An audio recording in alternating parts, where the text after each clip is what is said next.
I now request Admiral Shekhawat to speak about his experience with Admiral Thadani. Thank you, sir. I can never call him anything other than Gulu Thadani because that's how I first knew him. And though he was much senior, Bharat Bhushan, I.C. Rao and I, we are the same batch. And in fact, I.C. and I were the same squadron. And though they are engineers and I'm an executive officer, but we have had occasion to work much closely together.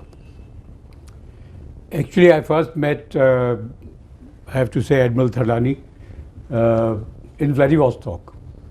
Even though it was a small navy, even in the mid-60s, it was still a small navy.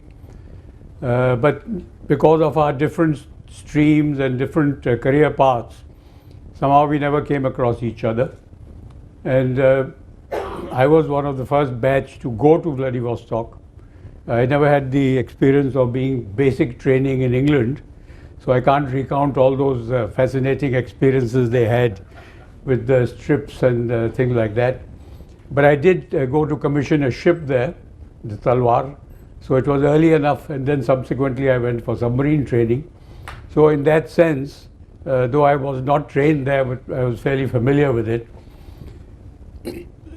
Since the British didn't agree to give or sell a submarine to us of the requisite quality at the reasonable price, and political circumstances were changing, and I think the government took a very good decision to go somewhere else. And the Russians made an offer that we could not refuse.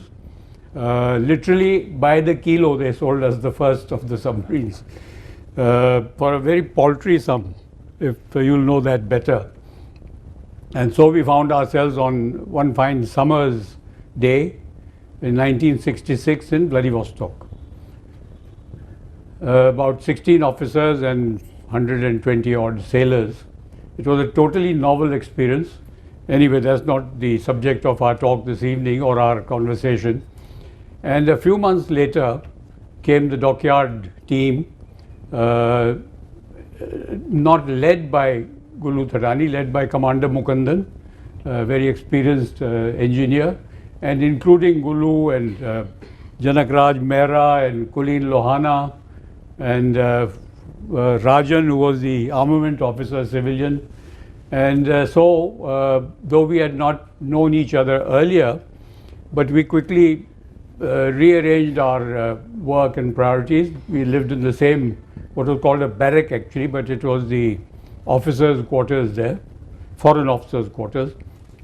And a few months later, our families were permitted to join us, and that's how we first met Pushpa, whom I will always know as Pushi, and her two little lovely girls, Dimple and Bindu. And I still remember them in that small hotel in Vladivostok where we stayed, running along the corridors with our little boys and other children that were there in their pretty little dresses, or more often bundled up in woolen clothing and equivalent of balaclavas and shapkas and so on. Though we were together in Vladivostok, we again really did not get to interact much with each other. We had different training regimes, different schedules, even different instructors, though in the same building and same areas. However, the ladies got to know each other much better because they lived on the same floor, shared recipes and spices and children's ailments and things like that. And there were, I think, about 10 or 12 of them. And the first Diwali, since Diwali was mentioned, the first Diwali that came, by then we had received our musical instruments and things from India. And so, led by Lata Lohana, who was is a very talented lady in every sphere, they rehearsed various kinds of dances and things. And put up a show for the Russians. And the Russians, as you are aware, I think, have a soft corner for Indian films, Indian songs, Indian culture. And so to see a live performance with 8 or 10 of our officers' wives, it was very well received indeed. I can't help recalling that I was the MC because I had learnt a bit of Russian too. And we had, our young boy was only about 16, 15 months, and he wouldn't stay with anybody else, only with me or with her. And so I can recall that scene on the stage where they are lined up on two sides. She is holding the baby in the last in the row. I'm making announcements in whatever Russian I could, and then I rush back and they come dancing out and I grab the baby from her and take her back. So that was the kind of however, it was really when we came back from Russia to Visakhapatnam, Vizag as we all know it, that we all actually really got to know each other and begin working together. And it would be hard for people now to imagine what Vizag was like at that time. The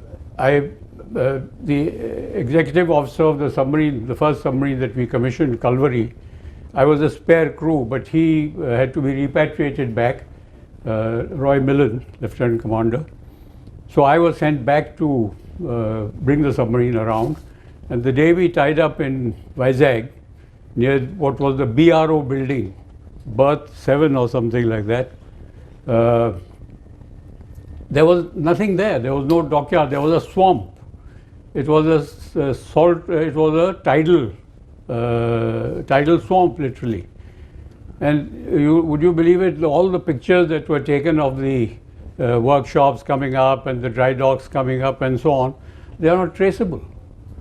They may well be rotting somewhere in naval headquarters, I think so. But the only pictures we have are what were with the Hindustan shipyard and so on. And I then went on to command one of the submarines. And meanwhile, Gulu was in headquarters, I think as command engineer officer. Those days the command engineer officer was not high ranking, they were commanders. And but they knew their job because they had grown up the hard way. And you can imagine a situation where the Navy is now beginning to grow. There is so much activity going on.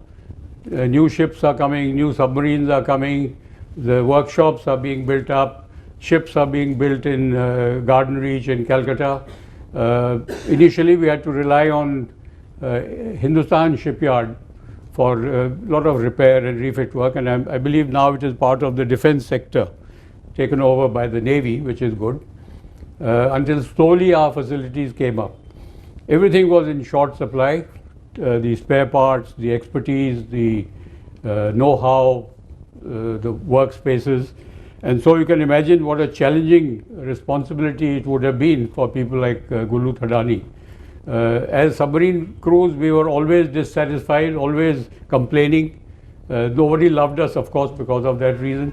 But who could they complain to? They had to somehow find a way of fixing the batteries, or getting the generators online, or the pumps, or get a seal from somewhere or the other.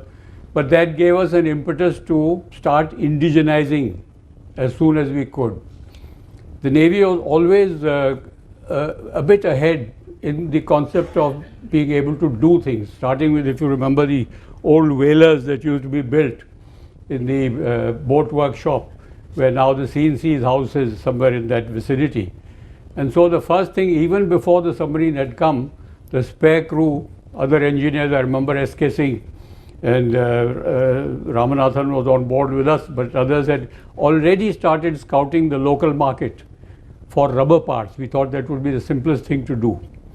So they started off with seals, and there was something called an apron for the conning tower, which so we thought that was within our capacity to do. And if you think a rubber ring, a simple thing, it carries a high cost. And I remember the submarine which I was then commanding, Kalvari, we were in refit in HSL, and for the want of rubber rings, which would cost about 14,000 rupees, for which we hadn't got import clearance from the Russians, the submarine was held up for 2 months, every day paying a very large sum of money to the shipyard because a few rubber rings were not available. So that is the cost implication of not having the requisite part or the indigenous capacity and so on. 71 war, which Gulu referred to as my being there outside Karachi. Some of you perhaps knew Karachi in your earlier times, and I have to here express my admiration for the Sindhi community actually, and in the person particularly today of Gulu Thadani, because they are spread out in such important positions all over the world. And the first time it struck me was when I was bringing back, I think, the second submarine, and we called in the Canary Islands, and the local honorary consul was a Sindhi business person there, very efficient and effective. And so that evening he was hosting a dinner in his house, and the ship's officers were invited, and they were, of course, they were all Sindhis. It was a Sindhi community gathering, and they had come from about 60, 70 countries. It was like a mini United Nations. And so when he told me that his brother has come from Cameroon, I was not surprised at all. But first thing I asked him was, how's your football team this year? So apparently they don't have the money to take part in the... But in the World Cup before that, they had done extremely well indeed. I think there's not very much more that I would like to add, except one small incident when in the barracks used to be the headquarters in Vizag, and so Gulu Thadani, clutching a large number of files and so on, was coming from some narrow passage, and I was going past. So for some reason, he was preoccupied with something. And he asked me, Vijay, do you know any important and influential person? So I looked at him, I said, I only know you. He wasn't very pleased with that answer. I think he hoped for something better. But I can still say the same thing. So when he asked me to be chief guest, having had some experience of being chief guest over the years, I realized that in some cases, especially the organization hopes for somebody else, perhaps some influential and important politician or some other person with money and so on. And so when they can't find any such person, they often turn to a military officer. So I told Gulu when he rang me up, I said, Gulu, yes, of course I'll agree, but if you find somebody more important and influential, I won't be disappointed. I'll still be there and I'll come and attend it. So I have to say that it's been a great pleasure. Though we've seldom been together in the same station, but whenever we've met, it was always as if we are old friends. And because of his, which has already been addressed by people who knew him closely as a young person, because extremely affable, approachable, unflappable too, which you forgot to mention, and the cheerful nature, one always felt very comfortable in his presence. And I think that's the reason I can't call him as Admiral Thadani. I have to call him Gulu Thadani. Thank you. Thank you, Admiral. That was nice. I'm sure Admiral Thadani liked it. It's been a great couple of days with them. The family have really enjoyed being with them and seeing the amount of energy that Admiral Thadani has. It's amazing. He's here, he's there, he's everywhere. He's taking care of every little thing. You know, those nameplates, the banner, everything he's taken care of.